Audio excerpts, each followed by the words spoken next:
Good morning, dear students. Okay, let's continue with the topic same in the application of integral. Previous जो है उसमें मैंने आपको थोड़े से रूल्स बताए थे. अभी उन रूल्स को अप्लाई कैसे करना है, let's see that. So before doing that, we'll need to understand the little bit things. कहाँ गया मेरा cursor?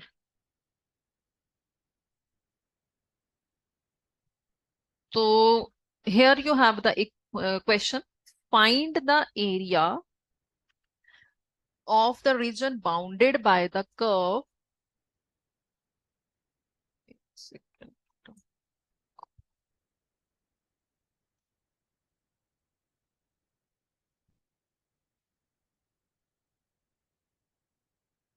Bounded by the curve y square is equals to x and the line x equal to 1 and y is x equal to 4 and the x axis in the first quadrant. मतलब हमें area calculate करना है जो curve के अंदर है और curve कौन सा है y square is equal to x. बच्चे +1 में आपने करा हुआ था. There are some equation you have done in +1. There are parabolas. ठीक है, तो अगर आपके पास y square equal to 4ax value है, that is right handed parabola. ठीक है, और इसकी इक्वेशन जो है वो डायग्राम साथ में अभी नीचे बनाऊंगी.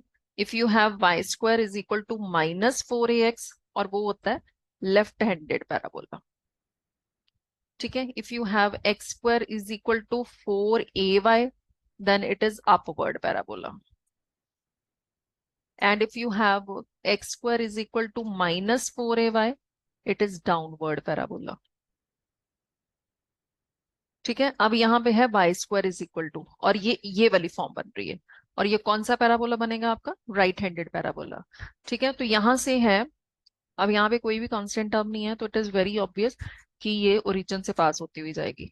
ठीक है, the parabola will be like this. ये आपका जो है ओरिजिन से पास होता हुआ जाएगा. अब साथ में लेट इट बी ये है पॉइंट 1 2 3 एंड 4 और क्वेश्चन में क्या लिखा है x is equals to 1 and x equal to 4. तो वहां पे हम एरिया को बाउंड कर लेंगे. ये x इक्वल टू 1 हो गया, थोड़ा सा इधर हो गया, ये पॉइंट है. ठीक है, और यहां से x इक्वल्स टू 4 ये है.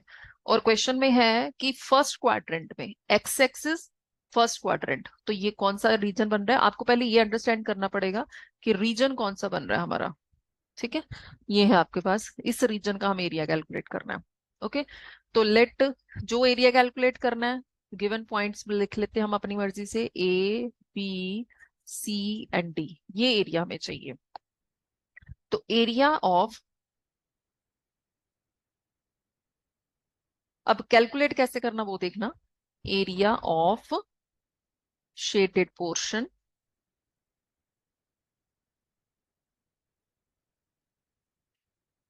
ए बी सी एंड डी. तो वो क्या होगा इंटीग्रेशन ऑफ लिमिट्स कौन सी आएंगी एक्स एक्सिस की. ठीक है, तो मतलब वो क्या हो गई 1 2 4 और यहाँ पे क्या है y dx. ओके, तो y dx क्या है जो भी आपके पास इक्वेशन है. इक्वेशन क्या गिवन थी y square is equal to x. Equation क्या गिवन है y square is equal to x. तो यहाँ से y की वैल्यू कितनी आ जाएगी √x. बचे वैसे तो प्लस माइनस √, आना है बट हमें सिंपल और सिंपल किस क्वाड्रेंट में कैलकुलेट करना है फर्स्ट क्वाड्रेंट में. And you know very well कि फर्स्ट क्वाड्रेंट में पॉजिटिव ही रहेगा. ओके, तो यहां से बनेगा 1 to 4 x की पावर 1/2 बन जाएगी एंड dx. ओके, तो नेक्स्ट यू हैव x की पावर 3/2 और कांस्टेंट डिनोमिनेटर में भी जाएगा तो उसका 2/3 बन गया और इंटीग्रेशन साथ में लिमिट्स लगेगी 1/4 2/3 एज इट इज. और यहाँ पे 4 पुट करेंगे पहले 3/2 पावर माइनस साथ में और 1 की power 3/2. And you know very well कि 1 की पावर जो भी है उससे कोई लेना देना नहीं है हमें. और ये बन जाएगा 2 की पावर 2 4 का मतलब, और यहाँ पे ऑलरेडी पावर कितनी है 3/2. 2 के साथ 2 कैंसिल हो गया -1 और यहाँ से बनेगा 2/3. 2 raised to power 3 कितना हो गया 8 -1 दैट इज 7. तो 7 2s are 14/3 square unit. Square units क्यों because it is an area. ठीक है, now this is the second question. अब ये ध्यान से देखना. ये भी सेम ही है, मैं थोड़ा सा बस फिगर ड्रॉ कर दूंगी आपको, आपको अपने आप समझ आ जाएगा। ठीक है, तो सेकंड क्वेश्चन में है आपके पास, find the area of the region bounded by y square is equal to 9x। Y square is equal to 9x, और यहां से यहाँ पे अगेन कोई भी कांस्टेंट टर्म नहीं है, तो ये भी left handed right handed parabola है। It will be like this, जैसे भी आपने पैराबोला +1 में करा हुआ है। ओके, तो x इक्वल टू 1, 2, 3 एंड 4, ये रहा आपका 2 और ये रहा आपका 4। ठीक है, अभी आपको ये रीजन कैलकुलेट करना है, तो इसमें लिमिट्स क्या रहेंगी, 2 to 4। एरिया किसके इक्वल आएगा, 2 to 4 वाई डी एक्स, मतलब y की वैल्यू कैलकुलेट करनी पड़ेगी। और यहां से अगर हम y की वैल्यू कैलकुलेट करेंगे, you will get √3, sorry √9x, ठीक है, dx, और integration of same 2 to 4 limits. And here 9 का √3 और √x अंदर ही रहेगा, पावर 1/2, सेम बन गया ना क्वेश्चन। 2 to 4 लिमिट थोड़ी सी चेंज हो गई है, वो सो आपने चेंज करके इसको सॉल्व कर लेना है। Is it clear to all? Next question you have,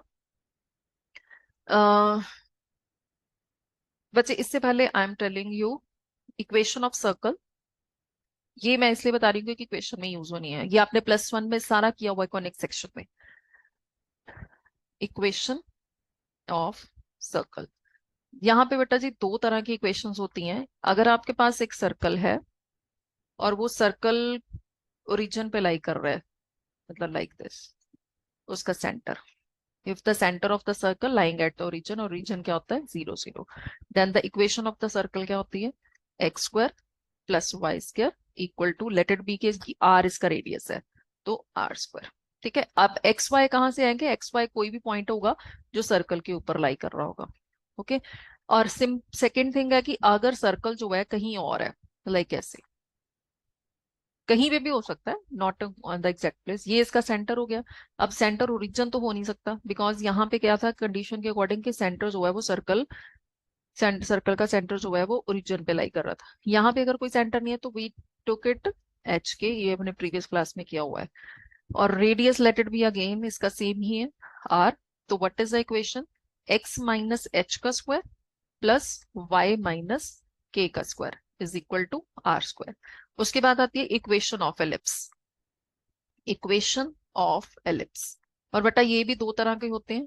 first part है, अगर इक्वेशन ऑफ एलिप्स होती क्या है, x² / a² +y² / b² is equal to 1। Okay, तो इफ इन केस अगर a इज ग्रेटर देन b, तो इक्वेशन ऑफ एलिप्स कैसी होती है, जो मतलब सर्कल, मतलब इसकी जो शेप बनती है, it is Oval shape along with x axis, और ये जो है लॉन्ग होती है और यहाँ से ये स्मॉल होती है। यहाँ पे पॉइंट होता है 0b, और यहाँ से पॉइंट होता है 0 - b, and here it is a0 and it is b0, O O -a0। ठीक है, and second, if you have x² / a² +y² / b² is equal to 1, but अगर x जो है, a जो है वो b से स्मॉलर है, मतलब यहाँ पे स्मॉलर टर्म है और यहाँ पे ग्रेटर है, then ellipse will be like this, ये एक्स वाई एक्सिस के अलोंग लाई करेगा। ठीक है, फिर यहाँ पे जो है बी तो यही रहेगा, पॉइंट्स वही रहने हैं same.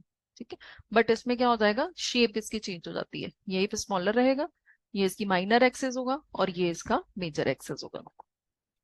Okay dear students, next question जो है वो आपका सेम इसी कैटेगरी के अंडर आएगा, इसीलिए मैंने आपको इक्वेशंस बताई हैं। वो आपने उसको इक्वेशन को चेक करके ही अंडरस्टैंड करना है कि वो एलिप्स सर्कल क्या है, वो आपको इक्वेशन जैसे समझ आएंगी। एज आई टोल्ड, दो सर्कल की इक्वेशन बताई है, दो एलिप्स की बताई है। ठीक है, तो क्वेश्चन में we have question 4 of your book, find the area of the bounded region by the ellipse. अब यहाँ पे कोई लिमिट नहीं गिवन है, तो हमें सिंपल एरिया कैलकुलेट करना है। Find the area of the region bounded bye ellipse, और एलिप्स की इक्वेशन है x² / 16 +y² / 4, sorry 9 is equal to 1। अब यहाँ पे आपने देखना है, is a greater than b, yes it is greater, मतलब यहाँ पे स्क्वायर होता है वैसे, तो a की वैल्यू कितनी बन रही है 4 और b की वैल्यू कितनी बन रही है 3, मतलब +- 4 और +- 3। तो यहाँ से देखिए अगर ये a ग्रेटर है तो it will be like this,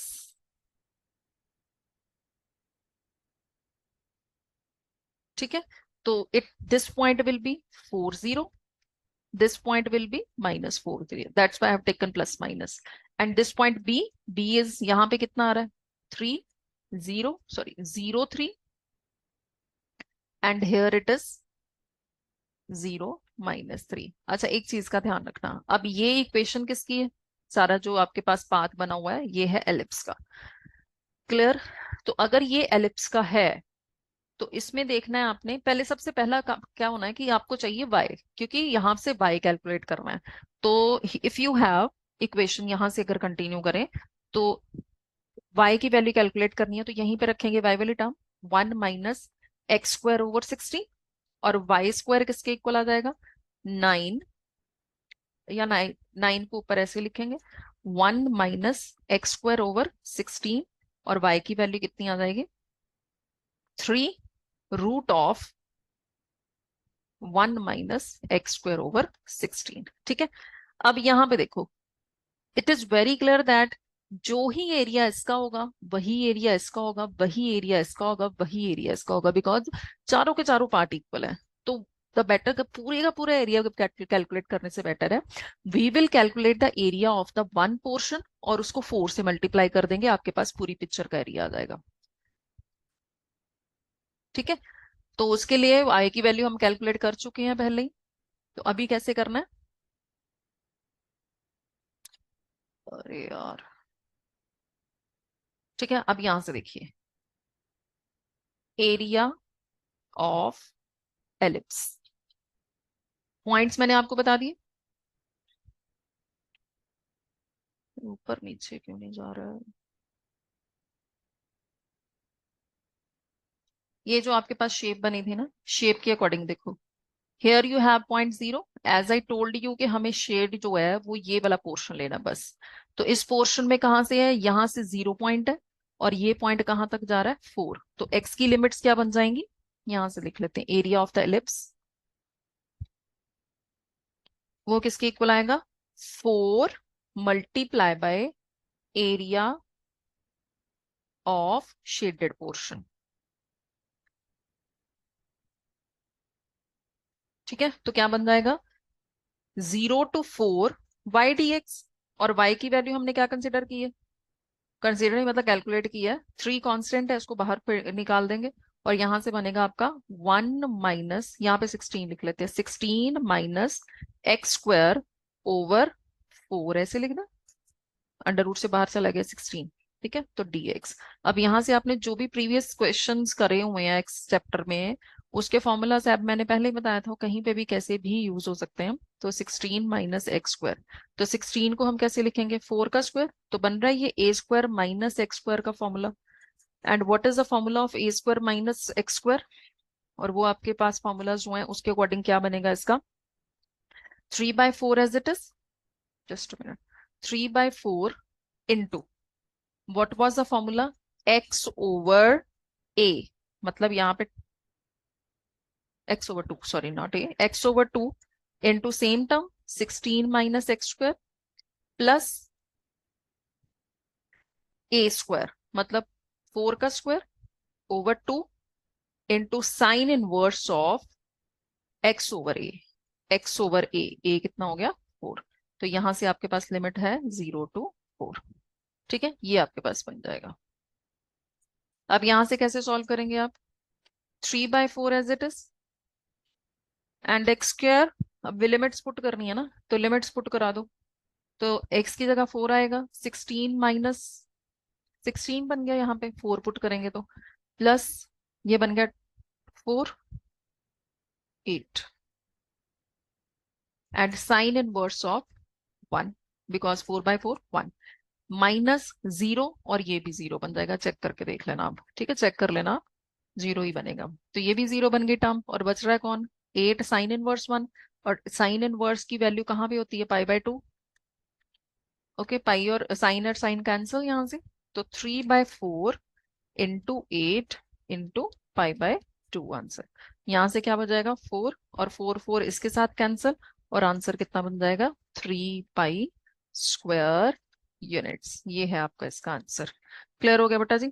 इसी तरह से आपके पास अगर दूसरी शेप में आएगा, मतलब जिसमें x/a की वैल्यू, नेक्स्ट क्वेश्चन आपका वही आएगा, a की वैल्यू अगर स्मॉलर है b की वैल्यू से, करना वैसे ही है, same to same. Okay dear students, I will send you PDF, और वहां से आपने और क्वेश्चंस को चेक कर लेना है कैसे सॉल्व किए। मेथड मैंने आपको बिगनिंग का बता दिया है कि कैसे सॉल्व करना होता है। ठीक है dear students. Okay, that's all for this video.